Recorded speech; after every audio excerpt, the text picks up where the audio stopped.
Ние не можеме во Африка, но Африка дојде кај нас. Пеколно, жешко и сахарски температури до 40 степени не очекуваат оваа недела. Под влијание на многу топла воздушна маса, од утре до петок времето ќе биде сончево и многу топло. Ќе дува умерен, повремено и засилен северен ветер. Максималните температури насекаде ќе бидат над 30 степен, а во југоисточните делови од земјава ќе го достигнат и 40 степен. За време на продолжениот празничен викенд ни следува стабилно, сончево и топло време. Топлиот бран граѓаните го почувствуваа уште денеска, а некои од нив се соочија и со здравствени проблеми. Да, влијае. Еве ја моментално нози ми отсечени, нешто со срце, алу. Како не влијае? Мора да трпаме, што да правам. Идам сега да ги пишувам овчи. Денеска пием по 10 кило вода. Па да ви кажам, јас више малку сум и по со килажа, смета ми многу жешкото и покушавам да се скријам од него.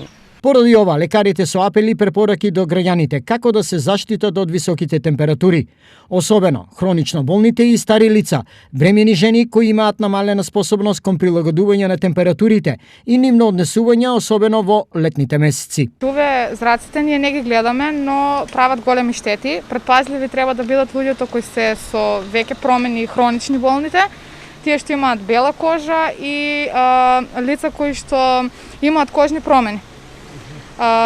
УВ индексот е висок, треба да се прочитуваат препораките. Најнапред, сенките треба да бидат во прва фаза, понатаму треба да се дава повеќе течности, редовна терапија, да се почитуваат периодите кога треба да се излегува или не. Оние кои денеска мораат да излезат на секој можен начин се обидуваат да се заштитат од сонцето. На време се бајле по лудовина, иначе фанали жешко дома.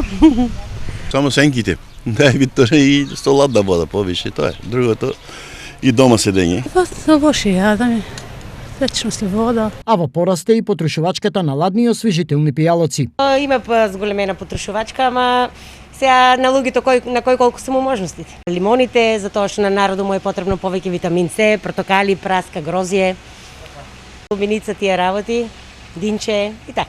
Да, кај нас цените се пристапни, да секој да може да си купе. Најдобар лек секако е одмор покрај вода или планина, но годинава работите во тој дел се искомплицираа, па старите начини на разладување ќе бидат особено актуелни.